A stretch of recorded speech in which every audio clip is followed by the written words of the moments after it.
Alright, let's go ahead and watch. I attempt my first Pokemon Nuzlocke. What do I know about Nuzlocking? Nothing. Nuzzles? What? I don't know what this is, but let's go ahead and learn about it. I'm going on a Pokemon trend today. Is Pokemon Nuzlocke similar to what Maple does? That's what I want to know. That's what I'm trying to learn about today. Okay, let's play. There's a set of self-imposed rules you can add to the games to make them more challenging, called a Pokemon Nuzlocke. You can only catch the first Pokemon you run into per route. If a Pokemon faints, it dies, and you can't use it anymore. And you have to nickname your Pokemon to get more attached to them. That means if... Oh, you have to... Oh! So it's like actual hard mode. If your Pokemon dies, it dies forever. If you aren't careful, you can technically lose a Pokemon game under those conditions. I've wanted to do a Nuzlocke for the longest time. I've started a couple in the past, but never actually got to finish any because busy. But today's the day that all changes. I decided to make a video on my first full attempt at a Pokemon Ruby Nuzlocke. Let's see how it went. After breaking free from the back of the moving... Alright, I'm starting to see. Chat says Kaizo is harder than Nuzlocke with way more rules. I might have to see these rules later. I'm excited. I'm excited. This sounds fun. Truck my mom stuffed me in and introducing myself to the neighbor Brendan. The kid that I always thought was a monkey said that he heard screaming up ahead. Professor Birch is getting mauled by a level 2 Poochyena, so I let his Torchic out and she scratches the crap out of it. He gifts me Torchic for rescuing him and I name her Teriyaki, my first Pokemon. Walking up the route more, I run into Brendan, who challenges me to a battle, where Teriyaki proceeds to also scratch the crap out of his Mudkip. Good job, Teriyaki. You're 2 for 2. Doing great. Professor Birch gives me 5 Pokeballs. Okay, I like to think, chat, that in a Nuzlocke world, you know how your Pokemon dies forever, right? I like to think that other people's Pokemon also dies forever. So when you are killing other people's Pokemon, you're sending them to the grave. That's dark. I like it. And the Nuzlocke has officially started. I walked back up to catch my first Pokemon and ran into a Zigzagoon. Alright, not the best, but I can work with this. You know, I think we're gonna have a really awesome adventure. Dude! So Teriyaki one-shotted Zigzagoon with a critical hit scratch, but whatever. Contain your murder a little bit, alright, guy? Route 102 Wait, this thing is a monster! is right around the corner, and that's where I was able to catch Corn the Seedot. Look at us, couple of friends ready to take on the Hoenn region together. After watching the weird kid Wally struggle to catch his first Pokemon, I continued on to Route 104 and found a little Talo in the grass. Aggressive and screams and hungry? Oh yeah, I know your name. In Petalburg Forest... I prefer to think that you take out your Pokemon after battle for being failures. That's so evil. You should get neutered. You should never have kids, Nava. That's evil. No. A Team Magma grunt jumps some random professor, so Ari and Teriyaki peck his eyes out. Oh, damn, hello, bro. Shroomish. These Pokemon are evil, though. Name you Onion. I make it to Rustboro, and while getting ready to take on Roxanne's gym, Teriyaki kills another Zigzagoon I was about to catch. What's your problem with Zigzagoons, dude? But it turned out alright, because she also ended up evolving. Onion was able to destroy Roxanne with ease, and we got our first gym badge. Exiting the gym, we catch a glance that Team Magma is up to no good again. Something about the scorching earth or something. And this old man exclaims that they stole his Pico. Here's your dog. Also, you're coming with me. The mayor thanks me by turning me into his errand boy, and I arrive in Dewford to give a letter to Stephen. Alright, what do we got? Ugh. Okay, you chomps. After finding Steven, it was time to take on Brawly, the next gym leader. Ari's a stone-cold killer and easily earned MVP in that fight. Things were going well, 2 badges in, and the team is looking good. On my way to the next city, I caught a tentacle on the beach. Cute! Squidward. And what the fuck? Why did she do that? Why did she sniff it? After beating Team Magma and Brendan again in Slateport, it was time again to get ready for the gym battle with Watson. But as I was fighting some trainers, Chomps the Mawile got electrocuted a bit too hard and was killed. Jaden, can I ask a question? So, why do people do cocaine? Because, like, I just had a core memory pop up. One time I was like sniffing like the sushi I got, right? And like the flakes of the sushi went up my nose and it burned. It actually hurt so much. I can't. I don't understand the appeal of sniffing your drugs. It feels like it. When I sniffed my like sushi flakes, bro, that hurt. I don't understand the appeal of cocaine, but it burns in the instant rush. I don't like the burn. I guess I've never had the instant rush. Is it worth trying? I'm kidding. Don't do drugs, guys. We literally learned about not doing drugs a few days ago. Don't do drugs. It's for the rush, I guess. I don't do that. The rush. Can't you just like eat it or something? I don't know. Why does it have to be through the nose? I prefer to drink my Coke. Facts, dude. Facts. If you got it like that, sure. No, yeah. Let's battle. I want to show you how strong I am. Damn. Okay. Ari, this is an electric gym. Pokemon. You're not allowed to fight in here, so you can just wait outside. While battling the gym trainers, Onion evolved into Breloom, and together with Teriyaki, they were able to get another victory. Now we were riding high. 3 gym badges in and no main casualties. With our massive confidence, we decided to take on the Windstraight family's challenge of beating all their family members. I had Squidward out front to get him some experience, but we ran into some troubles with Grandma. Oh god, it's gonna do a high jump kick. We can take him out, but I need a clean switch first.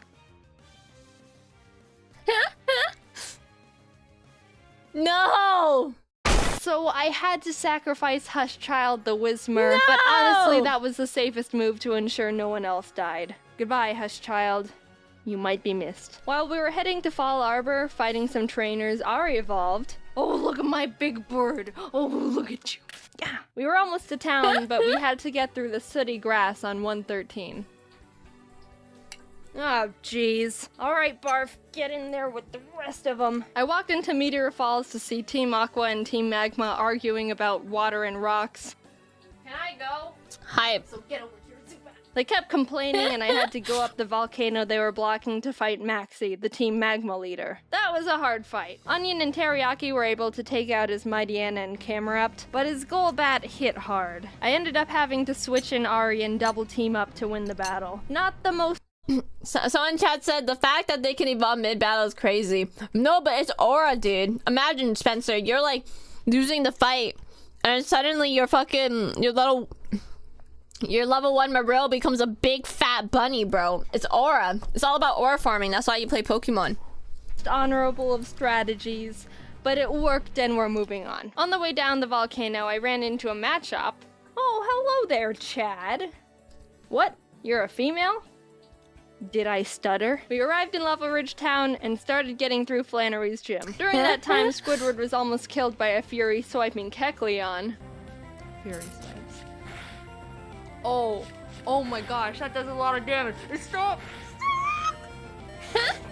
But when it came time to battle, he pulled his weight and more. Honestly, with the team, there wasn't much I could have done to Flannery's fire Pokemon, but Squidward came in clutch by learning Bubble Beam, and it was all over for her. Badge 4, under our belt. Nice. Brendan met up with us outside the gym to give us goggles so we could walk in the sandstorms. I found a claw fossil, and Anorith was born. I didn't know what to name it, so my friend named him Gary. Now it was time for the 5th gym. After some training, Chad evolved into Machoke, and the team was leveled up. I started the battle with Ari, and after realizing...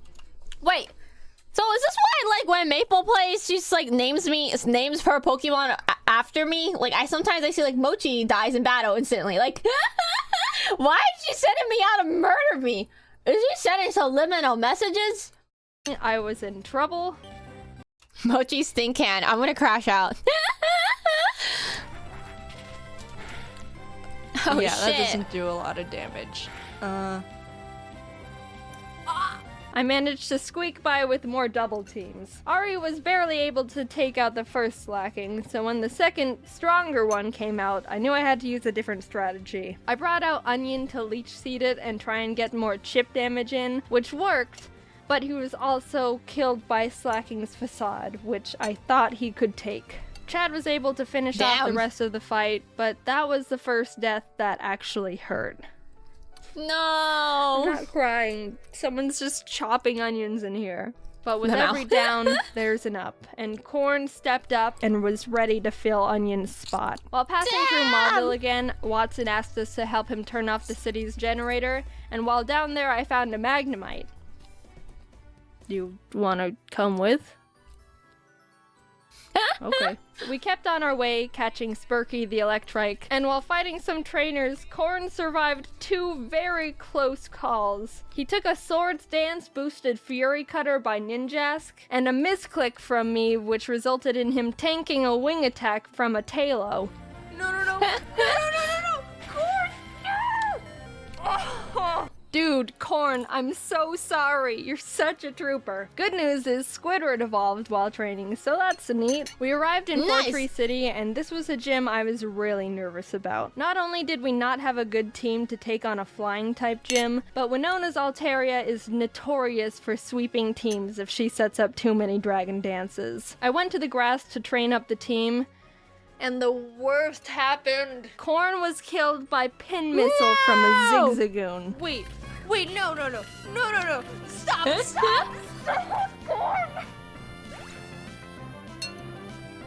no! Corn! You monster! How could you— Can we get some 07s? Poor Corn. I just realized my chat is off, dude. What the hell? Okay, there you go. Chat's on. do this? Is this why you kept trying to kill all the Zigzagoons? I want to think that Corn sacrificed himself because he knew we were at too much of a disadvantage going into Winona's gym, and by opening up a space, we could get the type advantage we needed to stand a chance. With a heavy heart, I brought Zip Zap Zop the Magnemite to the team, and realized how much more grinding I was gonna have to do. I had to fight so many Merrills to get Zip Zap Zop on par with the rest of the team. You wanna know how many? The Moon Thunderbolt can be used 15 times before it runs out, and I had to go back to the Pokemon Center almost 6 separate times to refill it, meaning Zip Zap Zop killed more than 80 Merrills. Dude, that guy's a killer, dude. No, I love Marills. This is so dark. Were you eating, twin? Pokemons and fried rice with some green stuff. I don't know what the green stuff is. Welcome into the stream. No, this is such a grim scene. This is like literally one of my favorite Pokemons. I like the blue balls. All that were living in that lake. Winona led with Swellow, which Zip Zap Zop was able to take out. But she immediately brought out Altaria, which made me very scared because I know she's got Earthquake on that thing. I didn't have a clean switch, and I knew no one on the team could take 2 hits from this Cloud Bird. So I ultimately decided that I'd have to have Zip Zap Zop paralyze it in exchange for his death. Goodbye, Damn. Zip Zap Zop. You weren't here for long, but your efforts will not be in vain. Oh Hey! my god! Nice! Somehow Zip Zap Zop lived the earthquake on 2 HP like a mad lad.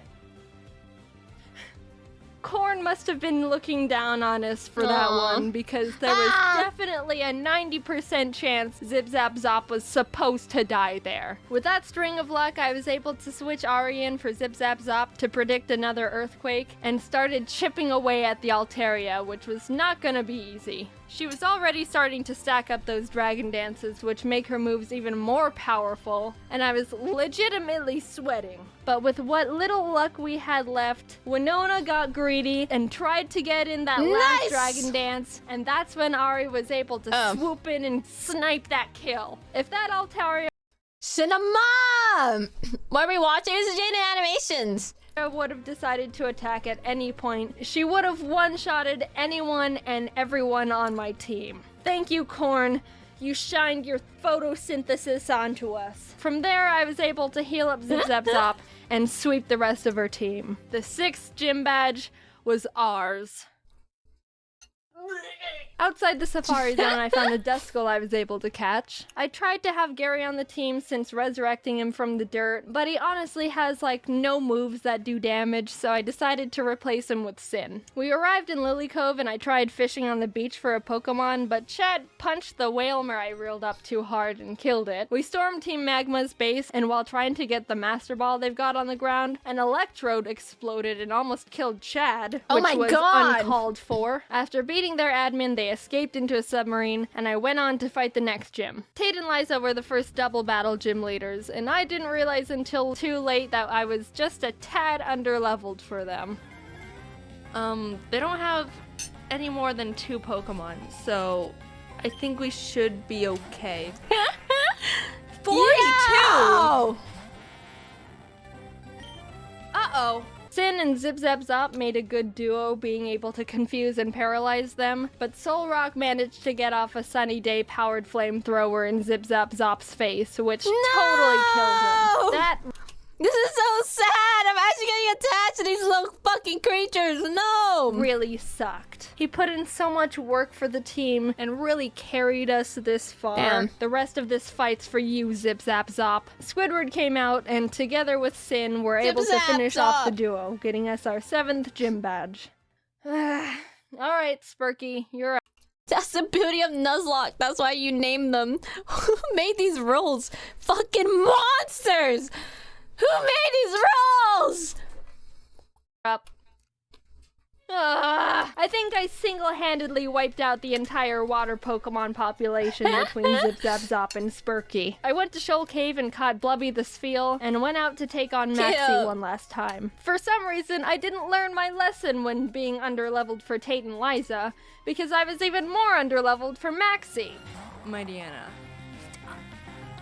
It doesn't go down! Yo! This fight was rough. Chad was able to take out his Mightyena, but I resorted to Squidward when his Crobat came out, and luck wasn't on my side here, because Squidward was killed by a high roll wing attack. The way Pokemon works is there's a small range of damage an attack can do. It's not actually the same all the time, and it's kinda based on chance. So even though it looked like Squidward could have lived 2 wing attacks, Maxi was able to get a low roll on the first one, and a high roll on the second, which was the death of Squidward. But it wasn't time to give up. We had to pursue.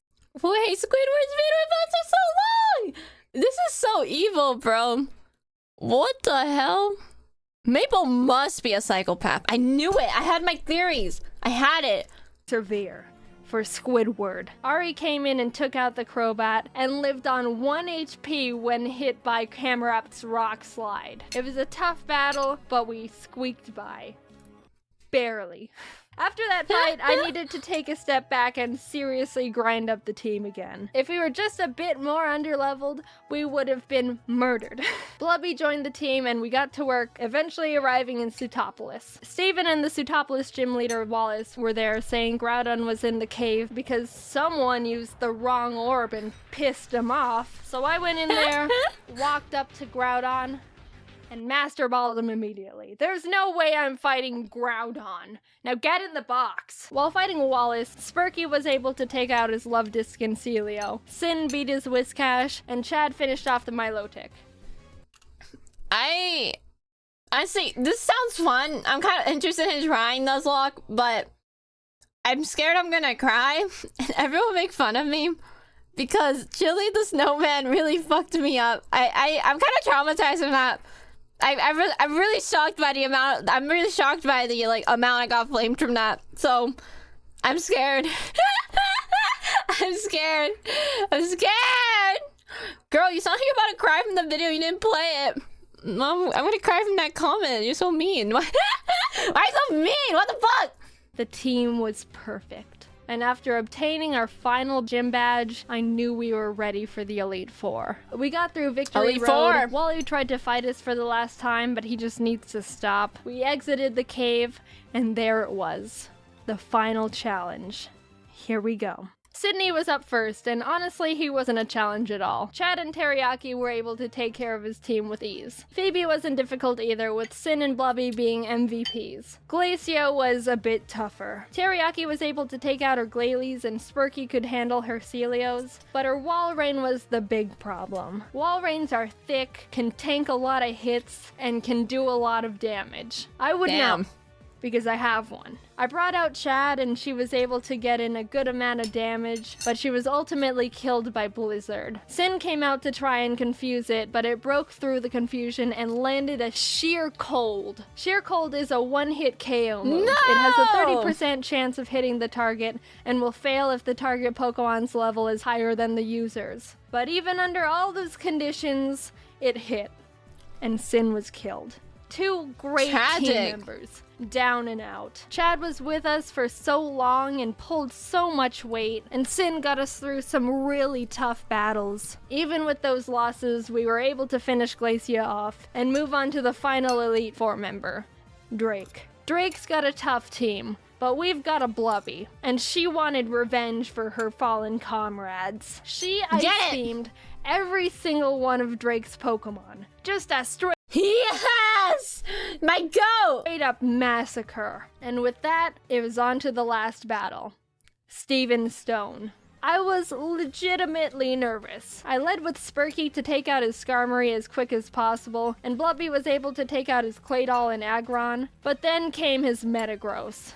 This might be the end. Metagross is Steven's strongest Pokemon, so I needed to hinder it as much as I could before it started doing serious damage. I knew his Metagross had Earthquake, which would definitely take out most of my team. Damn. So I had to have Spurky Kamikaze to get a paralysis off. Blubby came out again, and after a lot of hard work, finally beat the Metagross by spamming Surf. Teriyaki was able to finish his Cradily, and his final Pokemon was Armaldo, Gary's final revenge for getting booted from the team. I brought out Blubby because Teriyaki was pretty weakened, and after realizing she gets two-shotted by him, I knew she was gonna have to die. So with a heavy heart, Blubby pulled off her last Surf, getting Armaldo in the red, and was killed. Teriyaki, the Pokemon who's been with us from the start, who's seen her friends die in front of her, the OG, refused to let any more murder happen. Onion, corn, zip zap zap. Dude, this is aura, dude. Holy shit. Dude, this Torchic has so much aura! Stop, Squidward, Chad, Sin, Spurky, Blubby. Their zeros and ones won't go down in vain. One good kick to the head, and we did it. We completed the Pokemon Ruby Nuzlocke. Teriyaki and Ari were the only survivors, but the whole team put in a lot of work to get us to number 1. A cheers to the true Mad Lads. Wait, that was so fun to watch. That actually sounded really fun to play. It's like Pokemon with stakes. The dark Pokemon, dude. That was fun. Thank you guys so much for watching that with me. Thank you so much, Jaden, for making the video as well. Damn, why is this song so freaking sad, bro? They're trying to make me sad. That was fun, chat. That was fun. Is there another one?